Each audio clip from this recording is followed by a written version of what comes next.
Great. Okay, we traditionally dedicate our learning to the soldiers who are still continue to be in danger in Eretz Israel, and so it's in the whatever little merit we have in our learning, we're passing on to them. So, Reb Jeff, take it away. Okay, so what we're gonna do is I'm gonna just talk for a few minutes about the nature of electricity. Then we're gonna look at a I'm gonna put a document. I'm gonna put the document into the chat. I will also share a screen when we get up to the sources. So you can, if you want to, if you're so inclined, you can be able to download this. In a certain sense, this is following up on what we did 2 weeks ago, but it does stand alone in its own way. What is the nature of electricity? So Bert asked me right before, like, when did we stop thinking about electricity as as fire? So it's important to note, as I mentioned a little bit, you may have heard it as we were on your way in, the standard assumption amongst most contemporary poskim is that electricity is a rabbinic prohibition. It's an unclarified rabbinic prohibition. It doesn't fit into any normal category. Um, it's sometimes called, like, what's referred to in a halacha category called uvdin dechol, a profane or a weekday thing. We might call it non-Shabbistic, is the way we would probably say it. Um, Another way that it's sometimes said is that it's the community's minhag is not to use electricity, but it's a strong minhag. Um, so electricity is some type of, the way that I sort of talk about it is, it's an unclarified isur derabanan, a rabbinic prohibition. When electricity first came out, it used to be that it was presumed to be related to or connected to fire, in part because, as Gloria noted, it used to be primarily used for lights, particularly incandescent bulbs. It also used to be the case that when you um, turned a really big switch, flipped a big switch, that there were sparks that were visible. The advent of really good copper wires made that no longer the case. There was a position connected with the Chazon Ish that the completing of a circuit, well, you had an open circuit that was then closed, or a closed circuit that was then opened, was a type of building. The one of the 39 malachot is known as boneh or soter, building or destroying, and that he also therefore held that it was an isur deoraita, that is a Torah prohibition. And to be clear here, I'm talking about just electricity by itself, not a light or not using electricity to cook water. Just think of, for example, turning on a fan or turning on a clock or your phone. Some type of area where you're turning on or turning off a battery or plugging something in, and it's just plain electricity without other concerns. An elevator is electricity. All of those things, until probably the 1970s, were treated by the rabbis, by the poskim, as for the most part prohibited on a Torah level. At some stage, Rabbi Shlomo Zalman Auerbach, who was one of the major poskim of the world, of Israel, and also it became very close with scientists, wrote a lengthy series of articles where he sort of proved that it's not fire, it's none of those other things. It's just basically a minhag to treat electricity as prohibited. Or let's call it an Isur de Rabbanan. The reason why that's so important is that we basically live in a world where all of the electricity questions that we're facing are almost always at the rabbinic level, because we're not dealing with incandescent bulbs anymore. We're dealing with LEDs. We're not dealing with, for the most part, like using an electric device to cook something. If you were using an electric device to cook something, that would be just a bishul question. That would be a cooking on Shabbos question. So what we're talking about, what we're gonna look at some text inside in a couple of minutes, are, for example, sensors that are turning on and off lights. When we talk about hotel key cards, we're talking about LED lights that are causing locks to move. It's actually not even electricity, it's for the most part electromagnetism. Or hearing aids. All when you need to sort of recharge the batteries of your hearing aids. Um, all of those things are always, by definition, only concerns of rabbinic halacha. They're not almost ever touching on Doraita Torah concerns. Sometimes ovens could be electric, and then it's not the electric part of the oven I'm worried about. Then it's the cooking part of an oven that I'm worrying about. Okay, so when we're talking about electricity, so we're talking about hotel key cards or doors that you walk into when the sensor turns on, or walking in the street and there are sensor lights that go on. That's going to be it is fairly standard now to have security lights or safety lights at night where you walk into a building or walk on even just in the streets in Riverdale and lights go on. All of those are almost always concerns of just, so to speak, dinim derabanan. They're just rabbinic matters of halacha. It doesn't mean it's not important. It's super important because we all know that not using electricity has become the definition of Shabbos. Putting your phone away and taking it out after Havdalah is part of what makes Shabbos Shabbos. Like Baruch Hashem that we get to put our phones away for 25 hours. Shabbos would be a hot mess if we got stuck with our phones. I definitely do not want us to use our phones on Shabbos. However, when there is a medical need, somebody needs a glucose monitor or a hearing aid, or when you're in an unusual circumstance, like you've traveled someplace and you're in an Airbnb, you're going to a hotel for Shabbat for a simcha. So not in your normal environment, not in an environment where you have full control of the surroundings, what happens then?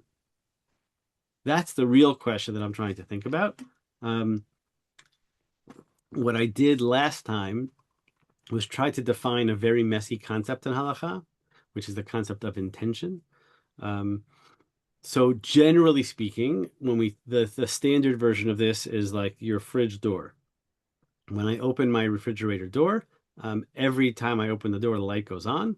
And halachically, I am sort of ascribed intent as though I am turning on the light myself. Even though I'm only opening the fridge just so that I can get the milk, I'm not opening the fridge for the purposes of turning on the light.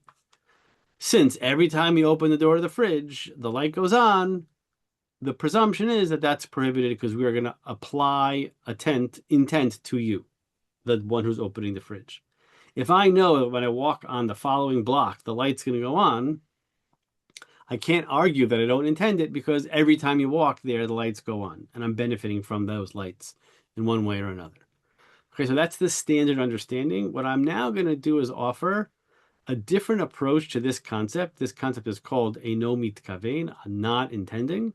And we're dealing with cases of Eino Mitkaven, an unintentional outcome, where that unintended outcome is always going to happen every time.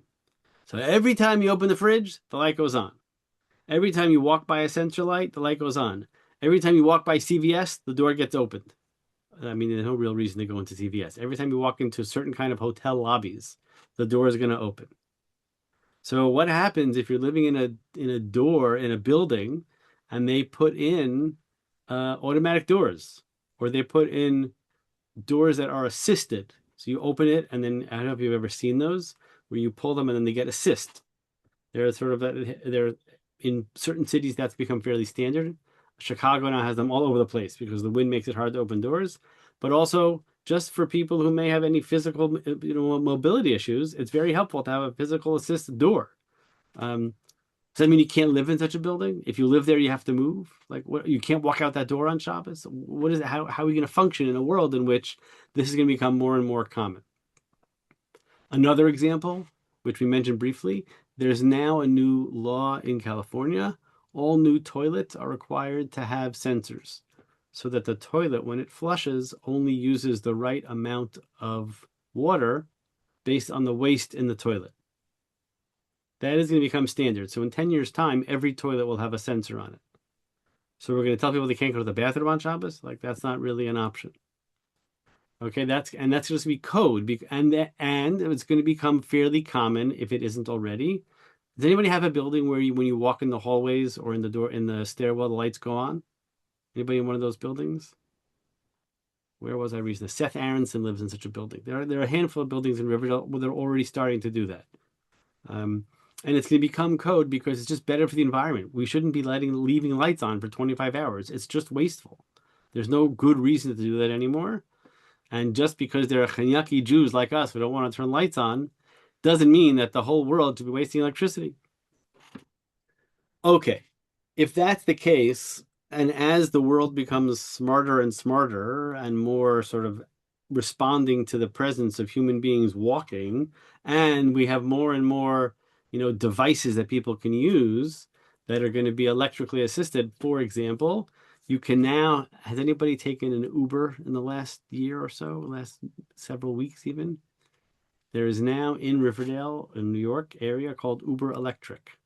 It's not self-driving yet, but there's now Uber Electric, so you can take an electrically driven car.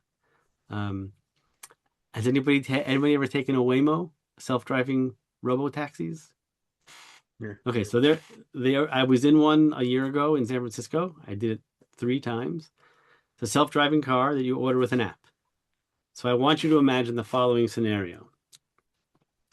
You live, let's call it a mile from shul, and you hurt your ankle. You're on crutches, and you really want to go to shul.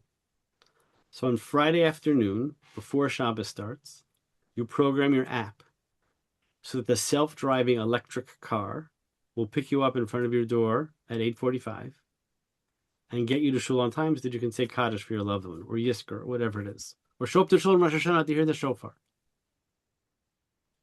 You're setting it before Shabbos. It shows up. The door opens by itself. You get in the car. The door closes by itself. It takes you to shul, drops you off right in front of the shul. The door opens. You step out. The door closes. It's basically a Shabbos elevator that gets you to shul. What do you, what do you think? Is that mutter? Is that permissible on Shabbos? What do you all think? Yeah. Like a Shabbat elevator, yeah. The Shabbos elevator that you can program with very specific parameters. What do you think? What does your gut tell you? From what you've taught us so far, yes. It seems like it should be totally permissible. And I would argue that unless your leg is broken, you shouldn't be using it. Unless you really can't get to shul, because I don't want people driving. What do you mean the sensors? The door's opening and closing by itself. You get in, you don't have to do anything. You could turn it into a Shabbos mode. Yeah, but you're not doing anything. The car's just driving. There's a bajillion sensors. That's what makes it safe. That's how the cars drive. It is quite an amazing thing. Jeff, can you program that? I assume now you get out of shul, you got to go home. Yeah, so you'll program for the way home. So you could put in more than one Of trip. course. Okay. Not a problem. Could take you to lunch, drop you off for lunch, take you home from lunch to home. Whatever you want. Going back though to what you said, talked about the concept of the dechol. So that's the question. How disturbing, is that to the whatever it is? On the other hand, what happens is it makes it so that Shabbos, in fact, you can, go daven and say Kaddish and listen to Kriyas Torah. Okay. So that's the challenge. The challenge is, on the one hand, for a lot of people, young and old, this would be a life-saving thing because now they can participate in the Jewish community in a meaningful way. By the way, I'm gonna get up on a soapbox for a minute. One of the hardest challenges that converts face is that Orthodox shuls tend to be in the most expensive zip codes because where an Eruv gets built, it gets more expensive to buy or rent a home. And it's a huge barrier to entry. There are many people who simply can't afford to be Orthodox, which is a terrible embarrassment to us. But now you could live 5 miles away from the shul and still afford to live where you are and just have a Waymo drive you to shul. We're actually fixing a huge problem, not only for elderly adults who maybe can't walk the distance, or somebody with a broken leg, or a baby with a stroller, but a person who can't afford to live inside the Eruv, or a born Jew who can't afford to live inside the Eruv. Lots of people can't afford to live in the most expensive zip codes in America. Okay, so now let's figure out. Okay, that's all. I'm going to step off my soapbox because if I say too much about conversions, I'll get angry, and that's not a good thing. Let me share my screen. Where am I here?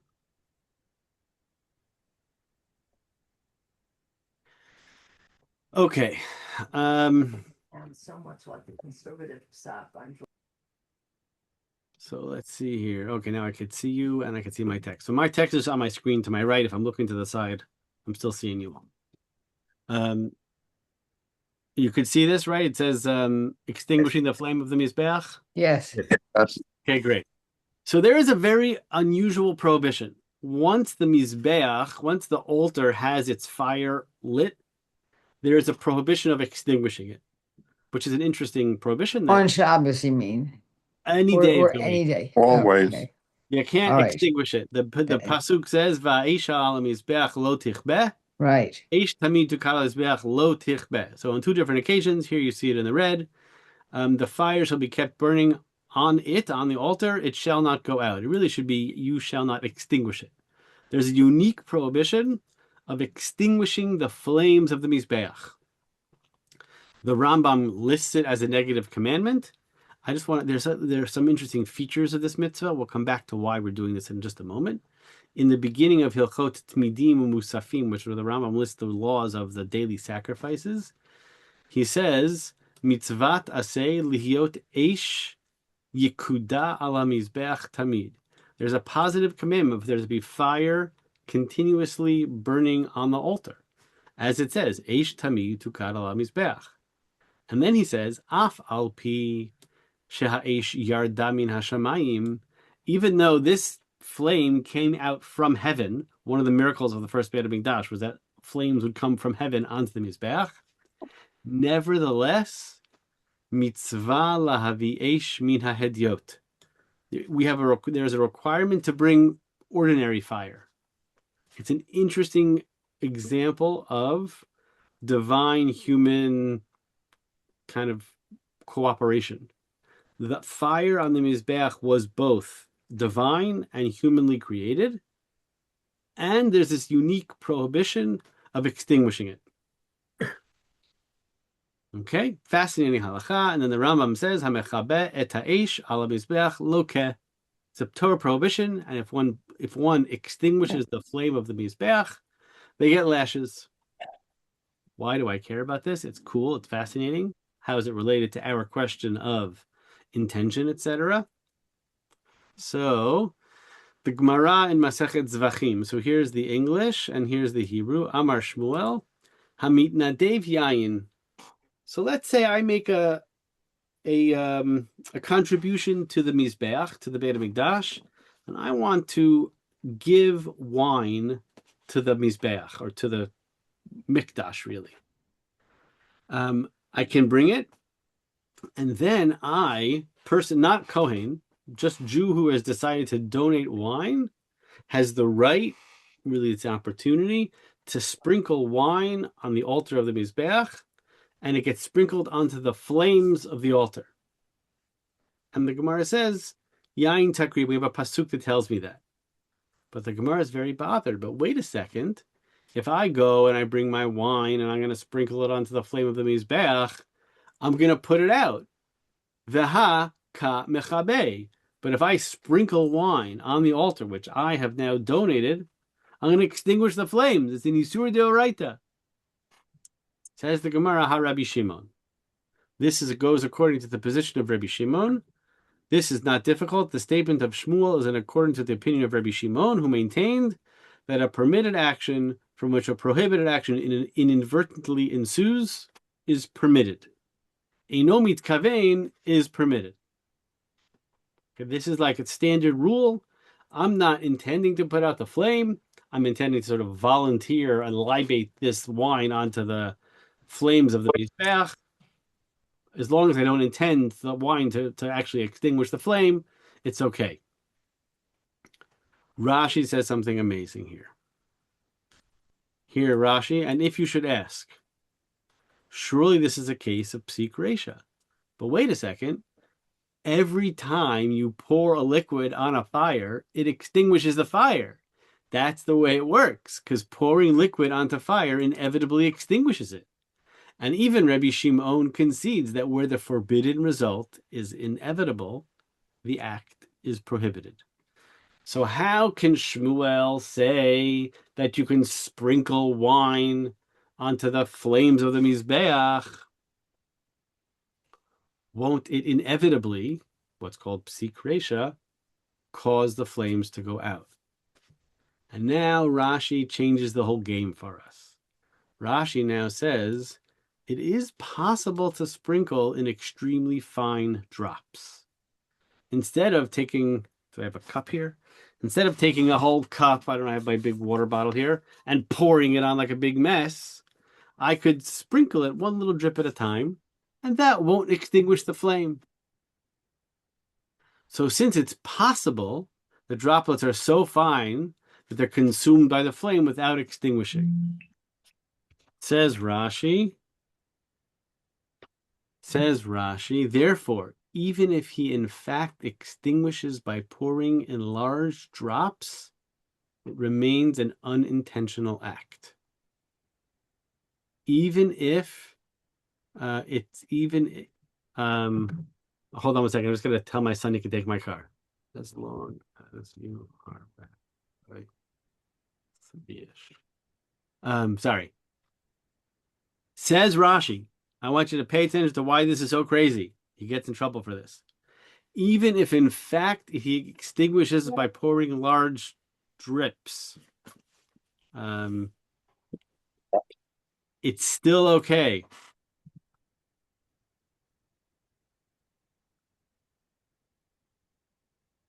Notice, even though I pour a large amount of wine on the Mizbeach, since I could have poured a less amount of wine, it's still unintentional. Rashi is asserting something very different about how intention works. The case that he's describing is, I'm pouring a large amount of wine onto the flames of the Mizbeach. Since I could have dripped it in a way where the flames wouldn't go out, it's unintentional. Is that really unintentional? It's a very different way of conceiving of what intention is and how it works. Okay? Step one, Rashi allows for a kind of an unusual counterfactual. Since in the counterfactual I could have poured out in small drips, it's permitted according to Rabbi Shimon. That's step one. Step one is Rashi on extinguishing the flames of the Mizbeach. Now we're going to talk about trapping a deer in your home. Most of us don't usually have deer in our home, but if you did, it would be a problem for any number of reasons. But the Gemara says as follows. The Yerushalmi says as follows. Rabbi Yossi b'Rebbe. So here we're here. Rabbi Yossi b'Rebbe Bun b'Shem Rav Chuna. So this guy says 3 different rules in a row. Haya tzvi rat kedarko. If a deer was running normally, and apparently it ran into your house, v'nitkavein lin'ol ba'ado, and I'm going to lock my door, and my deer is going to be locked inside my house, v'na'al ba'ado uva'ad hatzvi, and I locked both for the sake of my house and to keep in the deer, it's permitted.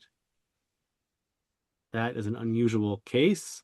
The case itself in the Yerushalmi is weird. It's going to now, I want to see how it gets elaborated on by the Rashba. Let's just look at the Rashba in the English because it's too complicated. So the Rashba says as follows. He just quotes the Yerushalmi. And in the Yerushalmi, it appears that they permitted one to lock his house in the first instance in order to guard his house, and the deer is inside.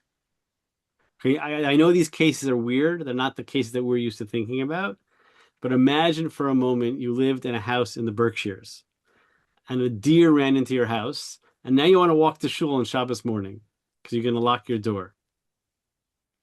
But if I lock my door, not only am I making my house safe, but I'm trapping a deer. Which is unsafe. Which is apparently unsafe, but they think it's safe, and they seem to not be bothered by whatever the concern is for the safety of the deer. So Um, I don't know how to evaluate their deer treatments here. But they seem to think it's okay. Um, they know more about deers than I do. Okay, I'm going to take that as a given for the present moment. So the Rashba says, since it serves the need of his house, my house is now safe. Even though the deer is thereby trapped of itself, it is permitted. Why? Provided that he does not intend to guard the deer alone. As long as when I'm locking the door, there's two things happening at once. I'm protecting my house. I also happen to be trapping the deer. But if, let's say, the back door was open, or that's not the right way to say it. If locking the door didn't actually make my house safe because somebody could break in the window or the window was open, a window was open such that a robber could get in, but the deer couldn't get out, then it would be a problem. But as long as, in fact, there's like a dual effect here, it's okay. The Rashba, then small letters here. The Rashba quotes the Yerushalmi, skipping the small letters. And according to this, when the Yerushalmi says, and he intended to lock for his own sake, it does not mean for his own sake exclusively. Rather, it means that he intended to lock also for his own sake. That is to say, if he needs to lock for his own sake, I'm walking out of my house on Saturday morning in the Berkshires to go to shul, and I got to lock the door so my neighbors don't steal from my house, and sadly a deer has run into my house, it is permitted even though he intends that the deer be trapped inside. I know the deer is there. I intend to trap the deer, but I also have a permissible intention, i.e., to make my house safe. Says the Rashba, that's permitted. This is not a violation. As long as my intention is dual. So when I'm walking on the streets of Riverdale and somebody has a light that's going to go on, my intention is to walk, not to turn on the lights. Walking is permissible. We'll see something more specifically about walking in a few moments. Now, this Rashba, in fairness, gets rejected by the Ran, gets rejected by lots of other people. People are unhappy with the Rashba. But what I'm trying to do is build an alternative view of intention. First with Rashi on our flames of the Mizbeach. Second with Rashba on trapping the deer.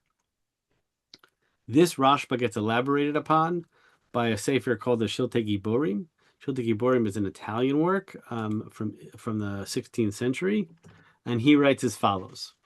So the Shiltei Giborim is commenting on the Rashba, trying to explain why is this possibly okay. And he says, he's going to summarize and then elaborate a little bit. He's going to go, what he's going to do, interestingly, is take this Rashba and turn it into Rashi, which is a little sneaky. The Rashba wrote, and his words are cited by the Ran and the Magid Mishnah, that if a person knew before closing the door that there was a deer in his house, he is permitted to close his door in order to guard his house and the deer within it. For even though the deer is trapped of itself through the locking, this is permitted, provided that he does not intend to guard the deer alone, but rather intends to guard the house. And that's the case that we saw in the Rashba. The Ran and the Ramban dispute, and the Ran and the Ramban say, this Rashba is crazy, I don't buy it, and hold that when he knows that there's a deer in the house before he locks it, even though he intends to guard the house, even if he has no intention whatsoever to trap the deer, forbidden to lock the house, that's psik reisha, and it's unintended but for sure outcome. That's the more standard approach, but the Rashba exists. However, the Shiltei Giborim takes the Rashba in another direction. From the words of the Rashba, we learn the following. Although we hold that psik reisha means an unintended but necessary outcome, that's forbidden. That is only where, in the act in which he performs the psik reisha, that act, he does not intend and does not accomplish any permitted matter along with it. Nothing permissible is also happening. You have to conceive it as only one event. But when I lock the door and I happen to have a deer in my house, it's as though I can separate A and B from each other. A and B don't become one unit. A and B can remain somehow separated. I'm doing A, protect my house. I'm also doing B every time I'm trapping the deer. You could say the same thing in theory about my fridge door. I'm opening the door to get the milk. I'm also turning on the light.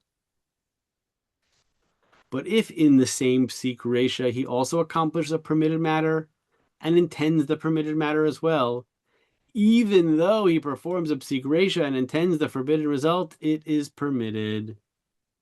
If when I open the fridge door, my intention is to get the milk, it's totally permissible, even though the light goes on. This is a very different, fundamentally different way of thinking about unintended but necessary outcomes. Okay, and then he says this is based on the Rashba. We have one more. This is now, I tried to write out a summary of Rashi, the Rashba, and the Shiltei Giborim, because I think these three are super important.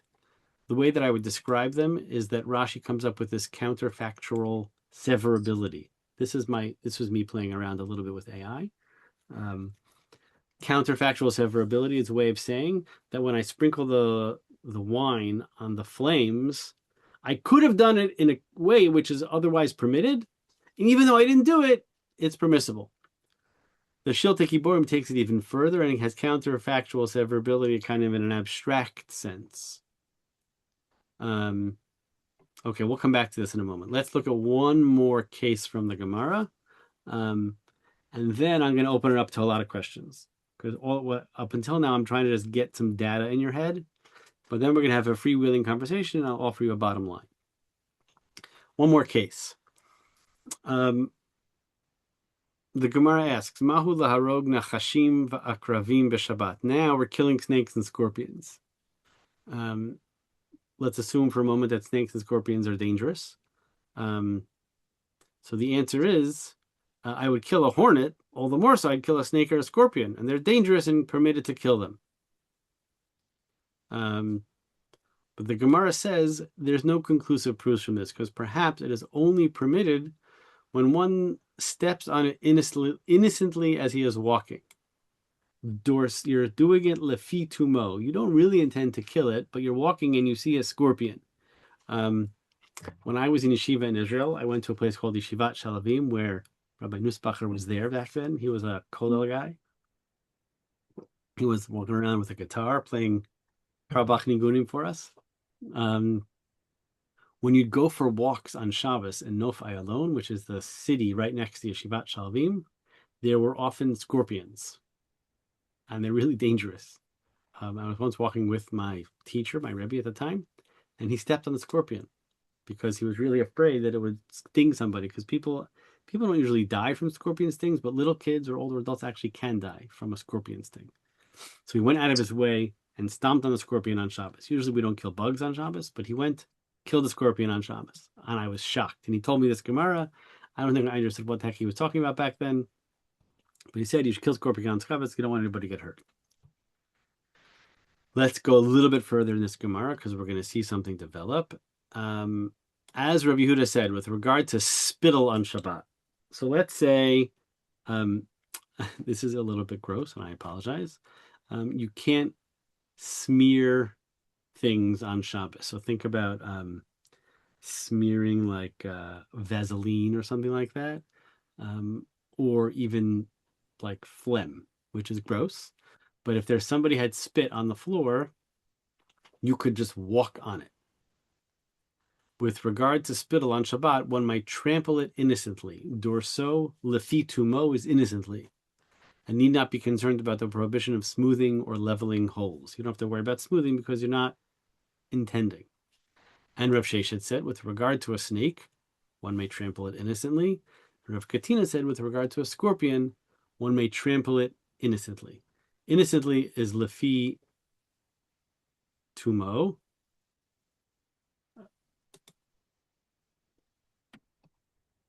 Innocently is lefi tumo.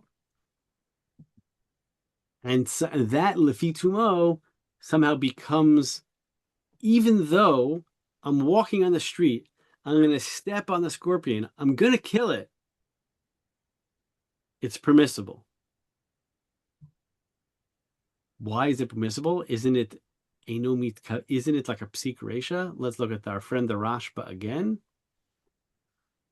The Rashba is going to quote us. Rashi, that which Rav Sheshet said, a snake, one treads on it lefi tumo, innocently. Rashi explained that he need not take care to avoid stepping on it, but rather treads on it in the course of his walking. That sounds like you're not intending. It appears from his words that they are permitted only as a davar she'eino mitkavein, it's unintentional, like Rabbi Shimon. Says the Rashba, you didn't go far enough, Rashi. Rather, again, pay attention to what the Rashba is doing here. This is its meaning. He treads on it even with full intent, but he does it lefi tumo, innocently, meaning he presents himself as though he does not intend. He presents himself as though he does not attend. The language in the Hebrew is hu oseh lefi tumo shemar'eh atzmo ki'ilu eino mitkavein. He pretends. So you're walking on the street, you see a scorpion or a snake, you could pretend that you don't want it dead, but still kill it with full intention. Now, the reason why all these things are important, the wine on the Mizbeach, the trapped deer, and the stepping on the scorpion are ways in which Rashi, Rashba, and Shiltei Giburim all develop a different way of thinking about unintended but necessary consequences. It seems like the basic theme is, as long as what you are doing has a positive outcome that is otherwise permissible, you can do it. Which would mean if I'm walking on the streets in Riverdale, or I'm walking up a stairwell in an apartment in Riverdale, what I'm doing is a permissible thing. I'm walking. Says Rav Nachum Rabinovich here. Let's going to get to his paragraph here.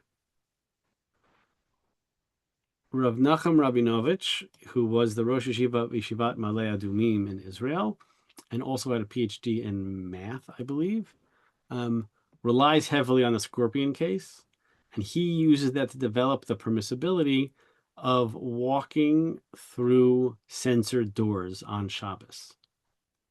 He basically says that he offers the counterfactual.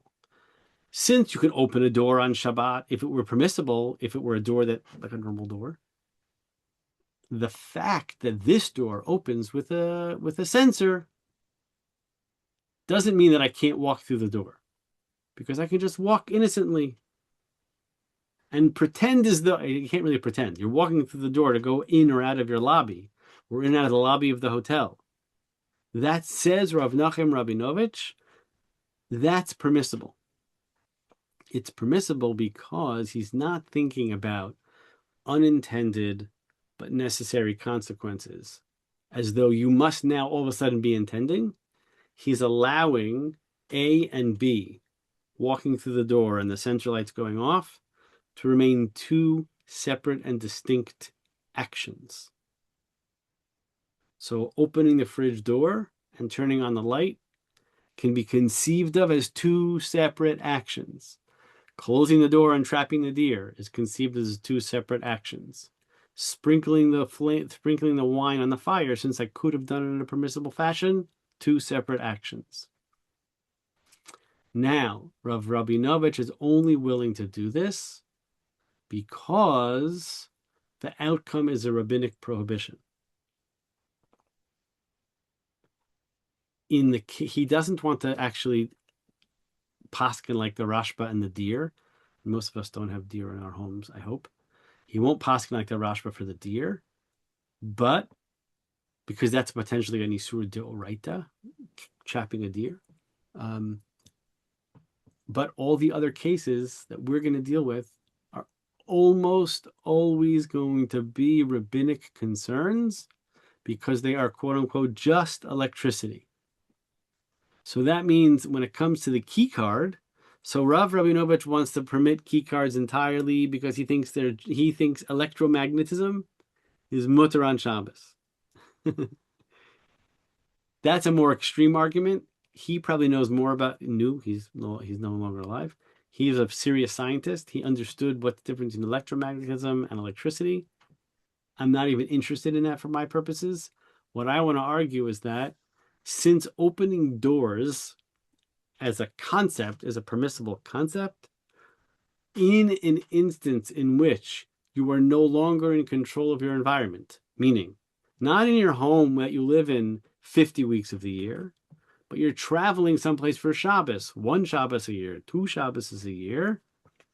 In those instances, it's permissible to just use the door in the normal manner, use the key card in the normal manner. Some poskim recommend what's called a shinui, so using your left hand, putting the card in your mouth, do something unusual. When my kids were little, when we were in other people's homes for Shabbos and there were no tissues in the bathroom, and then we're little, like I had to, little enough that I was wiping them, what we would do is I would pull the toilet paper off the roll. I'd have them open their mouths like this, like and go like this, and rip the toilet paper through their mouths. The problem is they thought this was a lot of fun, so they wanted me to rip the toilet paper like that way for them on Sundays and Mondays. That sort of ruined the whole game. It was a thing to do that was totally bizarre. You would never rip the toilet paper like that on a normal day, but this became the game that when Abba would come and wipe their bottoms, they could rip the toilet paper with their mouth. They sort of like ruined the whole silliness of the shinui. But what a shinui does is take a derabanan, take a thing that is otherwise prohibited rabbinically, and drops it down to be permitted. So if you do an isur derabanan in an unusual manner, like you're someplace where they forgot to rip the toilet paper or they forgot to put a box of tissues, you don't have to embarrass yourself and call out. You could just use the toilet paper in an unusual manner. So same thing here. So there are many poskim who are not comfortable relying fully on Rav Rabinovich. They want people to use the hotel key card in an unusual manner, maybe with your left hand or with your teeth or something. I'm not even sure that's necessary. We could have an interesting argument or a debate about what happens when there are kids in the picture. How do you have healthy education with kids to understand that electricity is prohibited, but it's only prohibited midrabanan, and it's a minhag? That's a very hard question. I want to bracket that out for now. I might come to a different conclusion if there were kids in the picture. So now, what Rav Rabinovich says is that when walking into the lobby of a hotel or an apartment building, you want the doors to open, but if you do so lefi tumo, it's permitted. All sensor lights are lefi tumo. They're innocent walking, totally permissible. That's on the assumption that the sensor lights are LEDs or compact fluorescents and not incandescents, which is almost always the case.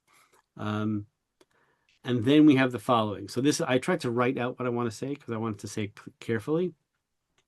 I want to build on this approach, as well in the simple fact that all of these kinds of electricity cases are starting with a rabbinic concern. As Rav Rabinovich himself notes, electricity itself is only prohibited as a minhag of the poskim based on something like uvdin dechol. It's not Shabbosdik. I want to be very clear and note that I think this is a serious minhag and we should maintain to the best of our ability. When this minhag bumps up against health concerns, hearing aids, insulin pumps, monitors of all types, we should be honest with people and creatively come up with the best way possible to use the given device with the least amount of pressing of buttons. So for a couple of years, I had to use a CPAP machine. A CPAP machine, which helps you breathe, is mamish a life-saving device. One second, hold on. It's a life-saving device, can and should be used fully and normatively on Shabbat.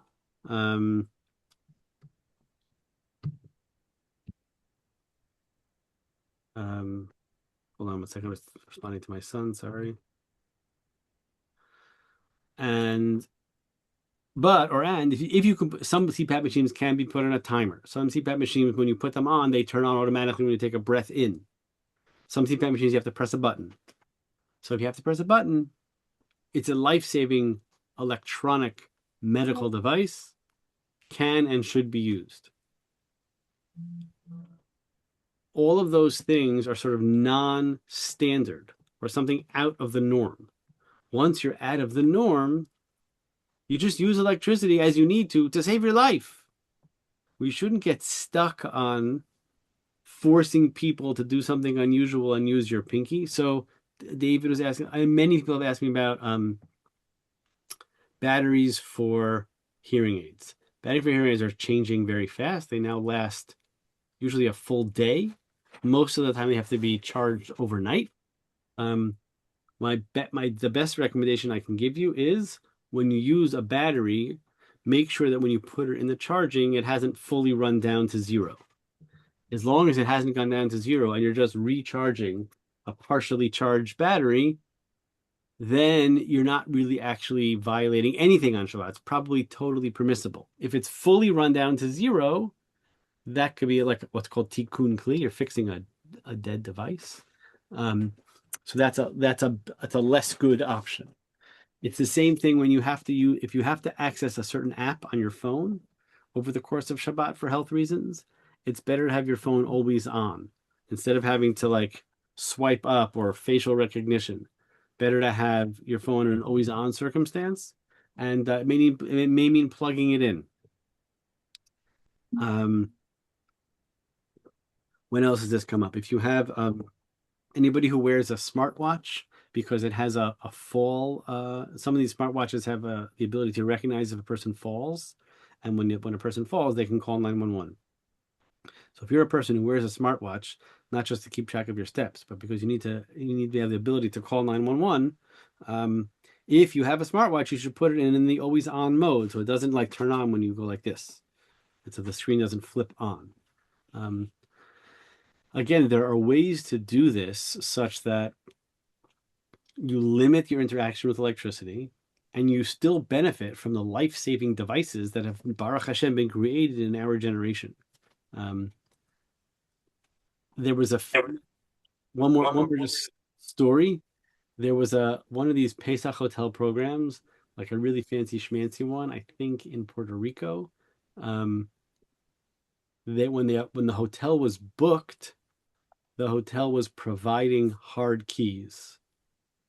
In between the booking and Pesach, they changed the doors, no longer had hard keys, and everybody was only permitted to have key cards. So, like, it was a little bit of a bait and switch because they advertised, we found this great fancy schmancy hotel in Puerto Rico and it has hard keys, a great thing for the frum Jews who want to go away for Pesach. Amazing. But it changed. So now all of a sudden, the Jews are showing up. They're coming for Pesach. They're so excited. They're going to be free. And now they have to use key cards.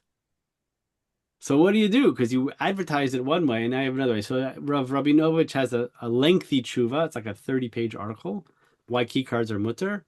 What they did was, when you checked in, there was like you had a full copy of it in Hebrew and in English, and a little sign that said, we apologize, we're relying on Rav Rabinovich. If you have a problem, here's a phone number of one of Rav Rabinovich's students. You can ask him questions. And that's the best we can do. And everybody had to use the key cards. The hotel wouldn't even provide non-Jews. It's like, this is it, guys. You're showing up. You're going to use the key cards, or you can't get it out of it, or leave your room unlocked, I suppose. Some people will tape their door unlocked. And that's what they did. And everybody has relied on Rav Rabinovich. So part of what makes this so hard is that we're living in the middle of the transition. So these things are like happening like in real time. The technology is going so fast. Stairwell lights are changing. Batteries are changing. Pumps are changing. Apps are changing. And the poskim are like trying to catch up. And so there are like these organizations in Israel, like one called Somet, that tries to add in delays. There's somebody who made a Shabbos light switch that you attach a device onto your light switch. When you press the button, there's like a 1,000th or a 2,000th of a second delay between the time you press the button and the light goes on. So that's my perspective. That's just mishigas. But there are things that people are doing to make all these things possible. So,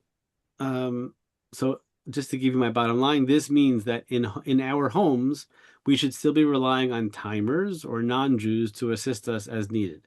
However, when we're not in control of our environment, like when traveling in an Airbnb, a hotel, or a hospital, or a boat, it becomes possible to fall back on these approaches as a way to permit what would otherwise be forbidden for a confined period of time.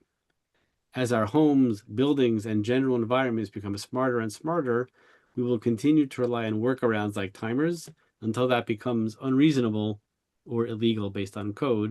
And then we're all going to have to flush our toilets on Shabbos. Okay, questions now. Give me another case that I didn't think of. Can you please review the Isser of using elevator? Can you do it with a shinoi or not? If there's two different options. One is you have a non-Jew, the other is don't have a non-Jew. If you have a non-Jew available to you, I think it's better to rely on the non-Jew. Uh-huh. By the way, most Israeli poskim are much more hesitant to rely on non-Jews. I only found this out when I taught a version of this shiur in Israel, Uh-huh. because in Israel they don't live amongst non-Jews, so it's more unusual for them. In Israel, if you're stuck, let's say you're going up to the 50th floor, or they don't have 50th floor buildings. I guess maybe in Tel Aviv they do, the Israeli towers. If you're going up a high floor and a person has a cane or a wheelchair or a stroller, Israeli poskim will recommend the elbow. I would much rather rely on a non-Jew. Again, if we're talking about a confined period of time, where somebody has, like, now, for right now, I'm on crutches, so then you could be lenient. Better not to on a regular basis, because it's just, so to speak, electricity. The minhag is not to rely on electricity.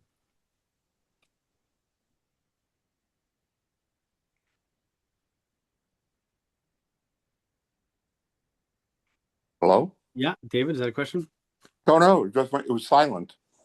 As, as this technology becomes more and more the norm, your view would gradually shift to it being more and more permitted, not just in the unusual circumstances? Right. So what's going to eventually happen is that what was once unusual is going to become normative. Right? I don't know how long that will take in real time. It could be 10 years, or less or more. But at some point in time, everything is going to be electrified. And therefore, one way to say it is that it'll always be entirely b'diavad. Another way to say it is that the minhag of the poskim to treat electricity as asur will have to change. And the problem then becomes, which is where we started last time, how do we make sure to permit the usage of our smart homes and forbid the usage of our smartphones? Because nobody wants our phones on Shabbos. So I actually don't know the answer to that question, which is why if it's when I present it as only permissible b'diavad, like in an unusual circumstance, then I still have a way, sort of a mechanism, to permit the toilet and permit the toilet and forbid the phone. So somebody going to a college dorm that already has key cards is the way to get in and out of the building. You'd say, don't go to that dorm, or you'd say you have no choice and so you can do it. So what I often tell, by the way, colleges with big enough Jewish communities will have hard keys. My son goes to Binghamton; he gets a hard key, if they are so inclined. Not all campuses will do it. I think what I would say is you have to ask for the possibility of, can I have a dorm in which I don't have to use a key card? If that is impossible, so then it's b'diavad. It's the same thing with Airbnbs. Like, sometimes Airbnbs will have digital locks, but you can ask for a hard key. If you ask for a hard key and they just don't have a hard key, so then it's b'diavad. But you have to have like a good faith effort, like do your due diligence and ensure that you're living in a b'diavad circumstance for a semester or an academic year. I know that when we used to, when we didn't have an Eruv, and we used to in Williamsburg, we used to have these keys that sort of were also, tie things. Does that, so is the question is then, is there some sort of thing that you need to do for carrying the card if there's no Eruv? Yeah, you can't carry the card. So, I mean, when I was in Binghamton, that's funny. We had keys, but there was no eruv, and we would just leave our keys on the top of our door lintels. Um, it's a different question. It's a part of the question is the key card itself muktzah. Mm. So yes, those are complicated questions, but that's a carrying question for another set of shiur. It's a different halachic category, but the reason why this is so hard is that The issue was the hard key. Mm. Well, hardly, there are things we used to. Right, but if you don't have that. Uh-huh. we are living through a radical change in the world. And so when that happens, halakha has to catch up. And so there are some of the poskim have caught up. So I'll give you an example. Rav Yoni Rosenzweig, who is a close student of Rav Nachum Rabinovich, who deals with a lot of these mental health kind of questions. So he's a rabbi who understands the technology and sort of human needs or mental health needs. So some people, for example, need to listen to music to quell their experience of anxiety, including on Shabbat. So you want to keep your phone on so that you can have your Spotify app running or something like that. But you don't want the battery to run out. So if you keep your phone plugged in, right, you have to be able to be sensitive to the sort of human needs of the case, as well as the technological way to work around so that the person can still get the thing that they need in a reasonable fashion. And so like having your phone plugged in and your Spotify app open and all of your other apps shut down, or you're not getting any other notifications, those are ways in which you can then interact with your phone in the way that you need, but not interact with your phone in the ways that are going to be super disruptive. So you'll be getting all your texts and your WhatsApps, but you can be playing your Spotify if you as a human being need to have music to quell your experience of anxiety. Or you have to have it on if you're an Israeli, you may be called into duty. Okay, that's even easier, right? That's like Right. that's not a shaila already, right? Right. Much easier question. But you should be shutting down your other apps. Okay. You don't need to Two be questions. Mhm. Yes. What about walking past an electric door? That supposed to be avoided So I would say if if it can there's be an done? easy way to go around a side entrance, Right. if it's the only way in, then it's the only way in. That's bid'yah, Okay. right? Then you're stuck. You have to do your good faith due diligence, Right. but if it's impossible, then it's impossible. Okay, the second question. I know my cousin lives in a complex in Florida, and she said there's what they call a Shabbos bus. A non-Jewish driver goes from place to place, and people board it in order even to go to shul. Mhm. What's your take on that? Yeah, so it's fascinating. The Is it a buses in Shabbos elevator?